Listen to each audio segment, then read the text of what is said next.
Je me nomme Louis Caron, je suis écrivain depuis le début de mon adolescence, mais ça s'est officialisé après une première carrière dans le monde des communications, de telle sorte que j'ai vraiment commencé à écrire professionnellement vers l'âge de 30 ans.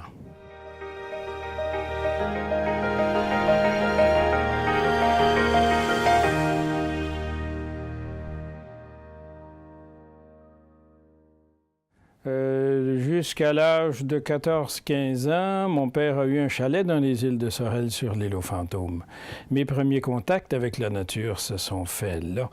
Ma première interrogation sur le destin de l'être humain remonte à certaines nuits bien claires de pleine lune sur le toit du chalet de mon père où je me disais qui suis-je et où allons-nous et que faisons-nous là sur cette terre. Le mystère s'est révélé à moi dans les îles de Sorel. Au bout de notre île, pour sortir de notre île, il y avait un petit pont. Si on traversait le pont, on allait au petit restaurant où on allait tous les jours avec ma mère. Si on tournait à droite plutôt que de sortir par le pont, il y avait le chalet d'une dame assez mystérieuse dont ma mère nous disait chaque fois qu'on passait à proximité qu'elle écrivait des romans, qu'elle écrivait des histoires.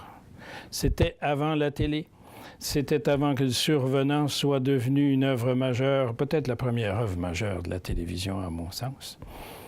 Elle se nommait bien entendu Germaine Guèvremont. On la voyait au resto, puis notre mère nous donnait un coup de coude pour nous attirer notre attention. Elle disait, c'est elle. C'était comme un être venu d'une autre dimension. Jusqu'au jour où j'ai fini par lui dire « Bonjour, madame ». Puis elle m'a dit « Bonjour, mon petit garçon, comment tu t'appelles? » Comme on fait quand on rencontre une madame qu'on ne connaît pas au restaurant.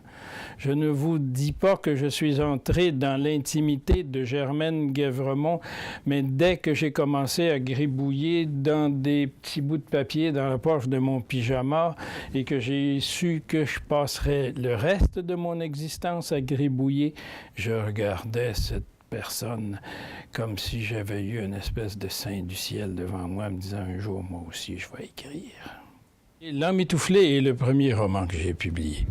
Et quand je me suis assis à ma table après avoir laissé ma dernière job en 1970 environ, et que je suis parti en France m'installer chez un ami qui me prêtait une maison dans un village des Cévennes. Je me suis assis à ma table à écriture et j'ai écrit les premiers mots de l'Emmitouflé. Il pouvait être vers 5 heures. Je m'en souviens, on s'en souvient parce que le soleil était encore haut sur nos montagnes. Et ça ressemble ni à Sorel ni à Nicolet où je vis aujourd'hui.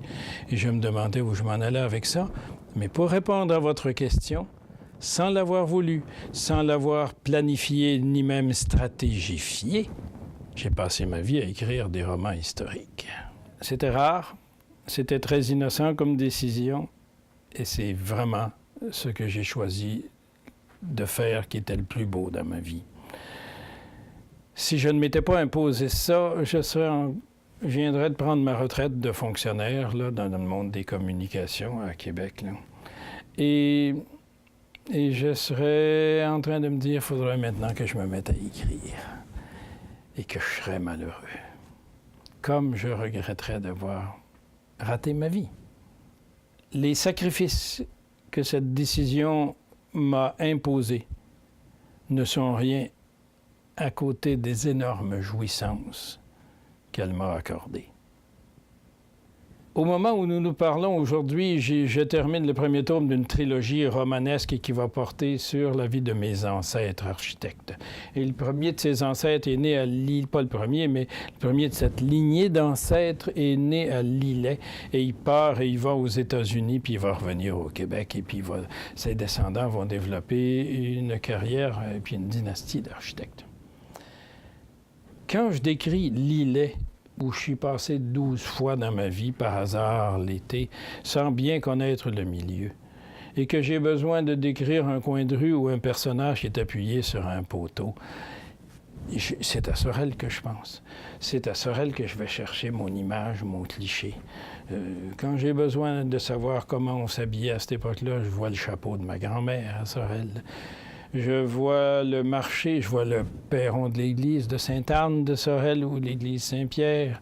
Je vais constamment chercher mes références là. Je suis un fils de Sorel. C'est Sorel qui m'a mis au monde. C'est l'endroit où tout ce que je suis est parvenu à s'exprimer, à s'exacerber, à se multiplier et à s'enrichir. Je suis né à Sorel. Je n'ai pas passé ma vie là. Mais disons entre nous là que y a de fortes chances que dans ma tête, je vais mourir aussi à Sorel. C'est-à-dire, je vais boucler là. Raconter l'histoire pour mieux la faire vivre, ça pourrait être ce que vous mettriez sur le monument funéraire quand je serai plus là. C'est ce que j'ai fait dans ma vie pour qu'elle continue de vivre. Ça n'a pas d'affaire, ça n'a pas de raison d'arrêter de vivre l'histoire. Nous sommes chacun une synthèse de l'humanité. C'était une grosse fête de famille. On fêtait le fils aîné de ma sœur qui venait de réussir ses examens pour entrer au high school. Il y avait du monde partout dans la maison, sous la véranda, sur la pelouse. Mon frère Germain, qui joue de l'accordéon, était assis sur une table de parterre avec le cousin Will, qui avait amené sa guitare, bien entendu, et il chantait depuis le matin tous les morceaux de country et de western qui sont si beaux quand on regarde au loin dans la vallée en écoutant. On se serait cru au Grand Ole Opry à Nashville.